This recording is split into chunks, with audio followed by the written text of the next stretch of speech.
Hi. இந்த பாசுரத்திற்கு சிறப்பான ஒரு பெருமையெல்லாம் இருக்குது. அதுக்கு சிறப்புகள் நிறைய உண்டு.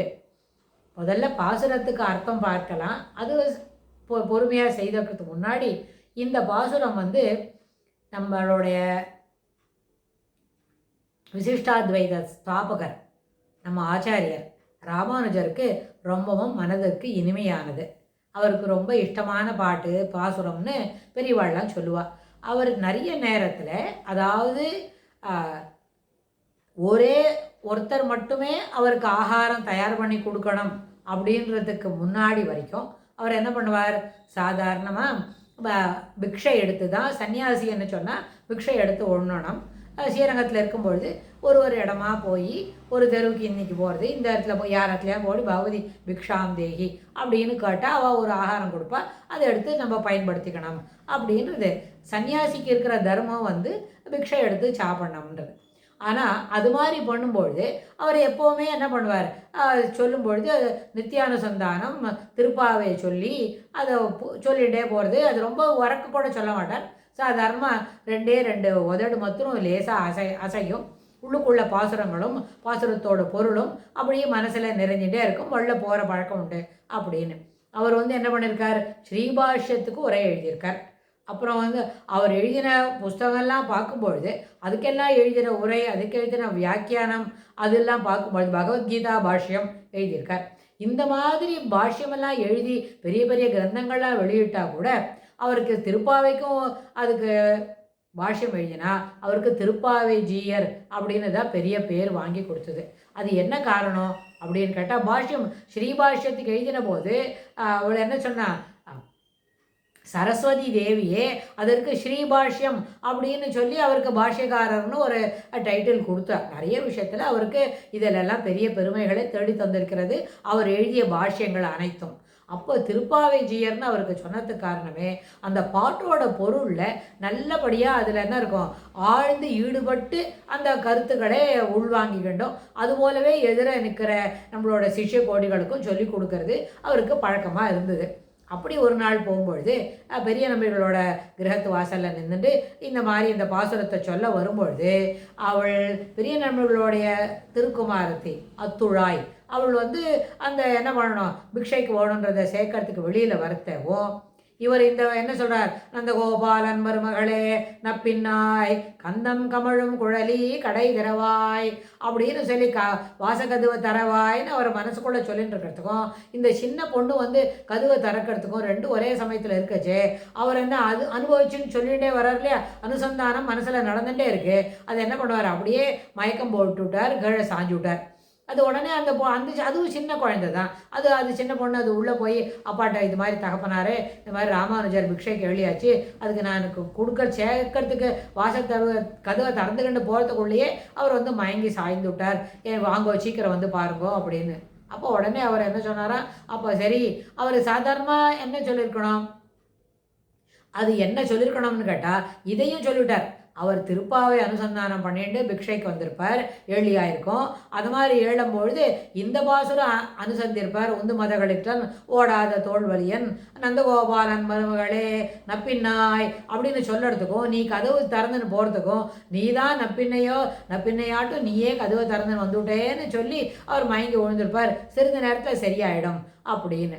அதாவது பெரிய நம்பிகளுக்கு ராமானுஜர் எதுபோல அனுபவித்து அந்த பாசுரங்களை அனுசந்தானம் பண்ணியிருக்கணும்ன்றத அது வரைக்கும் அவருக்கு சிறப்பாக தெரிஞ்சிருக்குது. அப்படின்னா தன்னுடைய ராமானுஜர் எப்படியெல்லாம் இதை செய்வார், அவருடைய அனுபவங்கள் எப்படி இருக்கும், அவருடைய ஈடுபாடு எத்தகைய மேன்மையானது அப்படின்றது அவருக்கு தெரிஞ்சிருக்கும். அதனால் தன் பொண்ணுண்ட அதை சொன்னார் அப்படின்னு இதெல்லாம் நம்மளுக்கு செவி வழியாக கிடைக்கக்கூடிய செய்திகள். அது இன்னைக்கு இல்லை, 1000 வருஷம் முன்னாடியே 1017 1137 அது அந்த 137க்குள்ளே அந்த எத்தனை நாளில் அந்த ஸ்ரீரங்கத்தில் எழுதியா இருந்தது, அதுக்கு நடுவில் நடந்த சமாச்சாரம் இது இன்றைக்கி நம்ம 2027 26 இருக்கிறோம் என்ன சொன்னால், அது வரைக்கும் நம்மளுக்கு இந்த செய்தி என்ன இருக்குது, தொடர்ந்து ரொம்ப மாறுபாடு இல்லாமல் வந்துட்டே இருக்கு அப்படின்னு அந்த செய்தியை நம்ம சிறப்பாக வாங்கிக்கிறோம். அதனால் நம்ம ஆச்சாரியருக்கு இந்த பாசுரத்தில் ரொம்ப ஈடுபாடு உண்டுன்னு. அப்போ இந்த பாசுரம் என்ன சொல்கிறது, உந்து மதகளிற்றன் மதகளிற்று களிறுன்னு சொன்னால் என்ன, யானை. மதம் பிடிச்ச மதம் நிறைந்து இருக்கிற மத நீர் ஒழுகிக்கிண்டே இருக்கிற யானைகளை அதனோட அதை பிடிச்சி தள்ளுற அளவுக்கு பலம் இருக்கிறவனே நந்தகோபாலனே உந்து மத கழிற்றன் ஓடாத தோல்வலியன் யானை நிறைய இருக்கிற யானையோட மதத்தை மதம் பெருகி மத ஜலம் பெருகின்னு இருக்கிற யானையை தடுத்து நிறுத்தக்கூடிய பலம் பொருந்தியவனே, அப்புறம் எதிரிகள்கிட்ட புறமுதுகு காட்டாதவனே, தோல் வலிமை மிக்கவனே, நந்தகோபாலன் மருமகளே அப்படின்னு சொன்னால் அது ஒரு காமன் ஜெண்டர். ஏன்னா அந்த ஊரில் இருக்கிற அத்தனை பேருமே ஸ்ரீகிருஷ்ணராக தனக்கு என்ன பண்ணோம் பதியாக வர வேண்டும் அப்படின்ற நினச்சிட்டுக்கிறதுனால என்னாச்சு, மருமகளேன்னு சொன்னால் எல்லாருமே நினச்சிப்பா தன்னை தான் கூப்பிட்றாங்க. ஆனால் ஆண்டாள் நாச்சியார் என்ன பண்ணார், மருமகளே நப்பின்னாய் அப்படின்னு நப்பின்னையை கூப்பிட்டா. ஓ நம்மளை தான் கூப்பிட்றா அப்படின்னு தெரிஞ்சுட்டா.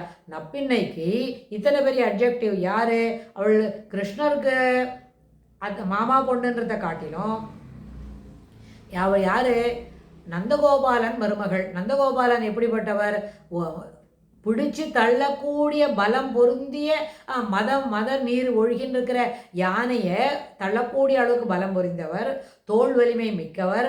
அவர் ஒரு போர் என்று சொன்னால் முதுகு காட்ட மாட்டார், நேர எதிர் நின்று போர் செய்யக்கூடிய பலம் பொருந்தியவர். அப்படிப்பட்டவரோட மருமகளே நப்பின்னாய். அப்புறம் இந்த நப்பின்னை யாரு அப்படின்னு கேட்டால் யசோதையோட சகோதரனோட மகள். சகோதரனோட மகள் அவள் இங்கே இல்லை, அந்த இருக்கே நேபாள ராஜ்யத்தில் அங்கே இருக்கிறச்சே அங்கேருந்து என்ன கூட்டின்னு வரா. அங்கே உள்ள யசோதை கிருஷ்ணரை அழிச்சுண்டு அவர் சகோதரனை பார்க்கறதுக்கு அந்த ஊருக்கு போகிறா.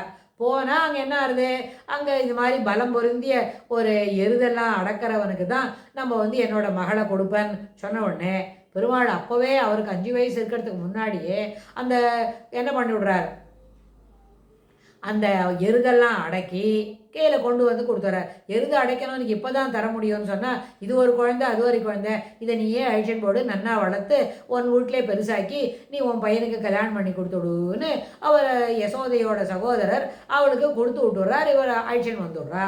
இங்கே தான் இருக்கா. இங்கே இருந்தால் இப்போது இதில் இன்னொரு முக்கியமான விஷயம், யசோதை கிருஷ்ணரை வளர்த்தது எல்லாமே 10 வயசு வரைக்கும் தான், 10+ இயர்ஸ் அவ்வளோதான். அதுக்கப்புறமே அவர் யசோதைக்கிட்டேருந்து கிளம்பி ஊருக்குள்ளே விற்பெருவிழம் கஞ்சனம் மல்லும் இருக்கே அந்த பாசுரத்தை அனுசந்தானம் பண்ணுறதுக்கு மதுரா ராஜ்யத்துக்கு கேபிட்டலுக்கு வர முன்னாடி அவருக்கு ஒரு 10 வயசு தான். அந்த 10 வயசு வரைக்கும் அவர் எந்த பள்ளிக்கூடத்துக்கும் போல எங்கேயும் படிக்கலை. இந்த என்ன ஆனிரை மெய்த்து நீ போய் அப்படின்னு சொல்லி ஆனிரையோடு இருந்து அவள் அங்கே இருக்கிற கோபிகளோட விளையாடி அப்படி தான் இருந்தார். அப்படி இருக்கும்போது கிருஷ்ணருக்கே 10 வயசுன்னு சொன்னால் அந்த நப்பின்னைக்கு எவ்வளோ வயசு இருக்கும், அவள் இன்னும் சின்ன குழந்தையாக தான் இருந்திருப்பாள். ஆண்டாள் இவ்வளோ பெரிய பாட்டெல்லாம் பாசுறா, இத்தனை பெரிய பாசுரங்கள்லாம் சொல்கிறா, அதில் இருக்கிற இலக்கணத்தெல்லாம் பார்த்தா நம்மளுக்கு அப்படியே இந்த 5 வயசு குழந்தைக்கு இவ்வளோ தூரம் தெரிஞ்சிருக்குமான்னு சொன்னால் 5+1 அட் த மோஸ்ட் அவளுக்கு 6 வயசுக்கு மேலே இல்லவே இல்லை ஆண்டாளுக்கு. அதே வயசு தான் இருக்கும் நப்பின்னைக்கும். அப்படின்னு சொன்னால் அந்த 6 வயசு இருக்கிறவள் நந்தகோபாலன் மருமகளே அப்படின்னா 4 வட்டத்தில் எல்லாம் வயது வந்த பிறகு அவர்களுக்கு என்ன திருமணம் நடக்கும். அதை உத்தேசித்து அவள் இங்கே அத்தியாத்தில் இருக்கா அப்படின்னா அவளை எழுப்புறா. அப்போ எழுப்போனே இவ்வளோ தூரம் நப்பின்னை நம்மளை தான் கூப்பிட்றாளா, என்ன எதுக்காக வந்தா அப்படின்னு கேட்டால் நந்தகோபாலன் மருமகளே நப்பின்னாய் கந்தம் கமழும் குழலி கடை திறவாய். உன்னோட கூந்தல் ரொம்ப வாசனையாக இருக்குது, நல்ல மனம் கமழ கூந்தலை உடையவளே என்ன கந்தம் கமழும் குழலி கடை திறவாய் கதவு திறந்துவிடு அப்படின்னு. என்னத்துக்கு இப்போ எழுப்புற, நீங்கள் எழுதிட்டாக்கா சீக்கிரம் வந்துங்க, நீங்களாம் நோம்பு நோக்கணும், நான் கிருஷ்ணரை திருமணம் செய்துக்கணும்னு சொல்லி இங்கேயே இருக்கேன், நான் என்ன எதுக்கு எழுப்புற அப்படின்னு கேட்டா. அவள் நப்பின்னை கேட்டாருது. வாசலில் இருக்கிற ஆண்டாளை பார்த்தும் கோதை நாச்சியாரும் அவருடைய தோழிகளை பார்த்து அவளை கந்தம் கமழும் குழலி கடை திறவாய் அப்படின்னு கேட்ட உடனே அதுக்கு அவள் சொல்கிறாப்பா இத்தனை நாளி தான் 10 பேரை எழுப்பியாச்சு, இவ்வளோ இது மாதிரி சொல்கிறா போல இருக்குன்னு ஆண்டாளுக்கு ஒரு சின்ன ஒரு ஃப்ளாஷ் போல் ஒரு யோசனை வருது. அப்படின்னு நம்ம நினச்சிட்டோமான நம்ம முகத்தில் சிரிப்பு வரும், ஆண்டாள் முகத்துலேயே நினச்சி போட அவள். ஆண்டாள் இப்படி புன்சிரிப்பு இப்போ பார்த்துட்டே இருக்கோம் இல்லையா, அதனால் என்ன கேட்குறா, வந்தெங்கும் கோழி அழைத்தனகான், உன் வீட்டு வாசலில் பாரு, எல்லா கோழியும் என்ன வரிசையாக ஒன்று மாற்றி ஒன்று கூப்பிட்டுட்டே இருக்கு, நாழி எடுத்து போது விடிஞ்சிடுச்சுன்னு சொல்கிறது. அது மட்டும்தான் போருமா அப்படின்னா, பல்காள் குயிலினங்கள் கூவினகான் அது எங்கப்பா கூவுறதுன்னு கேட்டால் மாதவி பந்தல் மேல் பல்கால் குயில் இனங்கள் கூவினகான். நிறைய குயில் மாற்றி மாற்றி ஒன் வீட்டு வாசலில் இருக்கு பாரு மாதவி பந்தல், அந்த பூ இருக்க அது எப்படி இருக்கும்னா ரொம்ப ஓட்டவாட்டியாக இருக்கும், வெறும் கொம்பு தான் கட்டியிருக்கும். அது மேலே இந்த கொடி போயிருக்கும். அதில் நிறைய என்ன இருக்கும், சூரிய நிழலாக இருந்தாலும் வெளிச்சம் கீழே வரும், சந்திரனோட வெளிச்சமாக இருந்தாலும் அதில் வரும். அப்படின்றதுனால மாதவி பந்தல் மேல் பல்கால் குயில் இனங்கள் கூவினகான் வந்தெங்கும் கோழி அழைத்தனகான் பந்தார் விரலி உன் மைத்துனன் பேர் வாட. ஆமாம், அவளுக்கு எதுக்கு பந்தார் விரலி அப்படின்னு இந்த வார்த்தையை பார்க்கும் பொழுதே அது சின்ன குழந்தை தான். அவள் பந்து வச்சுன்னு விளையாடுறவள், பந்து வச்சுன்னு விளையாடுற வயசு தான் ஆயிருக்கு. அவள் என்ன பண்ணிட்டுருக்கா, ஒரு கையால் பந்து விளையாடி கண்ணங்கிட்டேருந்து கிருஷ்ணர்கிட்டேருந்து ஜெயிச்சுட்டு அந்த பந்தை கையில் பிடிச்சிட்டு இருக்குது. அந்த குழந்தை உள்ளே படுத்துட்டு இருக்குது. அது இன்னொரு பக்கத்தில் கையை நீட்டிக்கண்டு கிருஷ்ணர் மேலே கிருஷ்ணர் கையை பிடிச்சிட்டு இருக்குது. அப்படின்னு சொன்னால் இது எதுக்கு நீ என்ன பந்தார் விரலி உன் மைத்துனன் பேர் வாட. ஆமாம், இதுக்கு எதுக்கு உள்ளே வந்தாக, இப்போ வந்து எதுக்கு என்னை எழுப்புறான்னு சொன்னால் எழுப்பி நான் சொல்லிவிட்டா இது மாதிரி போது விடிஞ்செடுத்து கோழியெல்லாம் கூப்பிட்டு மாதவி பந்தல் மேலே இருக்கிற குயிலெல்லாம் கூட கூவிண்டே இருக்க மாற்றி மாற்றி எல்லாம் சத்தம் போடுறது பார் அப்படின்னு சொன்ன உடனே குயில் கூவுறதுன்னு சொன்னே கேட்டா.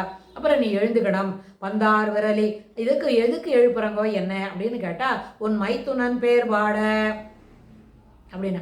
மைத்துனன் பேர் பாடுவா. அப்போ உடனே அவள் கேட்டா, ஏற்கனவே சொல்லிட்டாங்களேப்பா நாமம்பாலவும் நவீன்றே நாராயணன் பேர் பாட, அப்புறம் மாதவன் வைகுந்தன் என் என்று அப்படிலாம் நிறைய நாமம்பலவும் நவீன்று ஏற்கனவே பாடியாச்சேப்பா, இன்னும் என்ன கூப்பிட்டுட்டே இருக்க போகிறங்களா என்ன அப்படின்னு.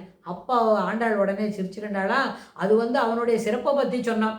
இதெல்லாம் இப்படிலாம் சேர்க்க நாமம் பபலம் பலவும் நவீன்று வேறு வேறு நாமங்களை சொல்லி எதுவானா எது சௌரியமோ அதை சொல்லி கூப்பிட்டு ஒன்றை சந்தோஷப்பட்டு நாம பஜனை செய்யலாம், நாமத்தை தொடர்ந்து சொல்லிகிட்டே இருக்கலாம்னு கூப்பிட்டோம்.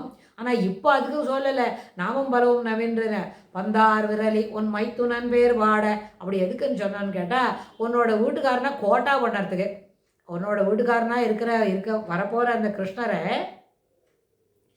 கோட்டா பண்ணுறதுக்காக வேண்டி அவனோட பேரை சொல்ல போகிறான். அடாடா ஒரு பால் தோத்துட்டியா, உன்னோட விளையாடுறதுக்கு தெரியலையா, அவள் என்ன நப்பின்னை கிட்ட தோத்துட்டியா, நப்பின்னை ஜெயிச்சுட்டாளா ஒன்று அப்படின்னு அவனை ஹாஸ்யமாக சொல்லிக்கிறதுக்காக தான் அவனை கூப்பிட்டு அவனோட பேரை சொல்லி கூப்பிட போகிறோம். இப்போது பந்தார் விரலி உன் மைத்துனன் பேர் வாட.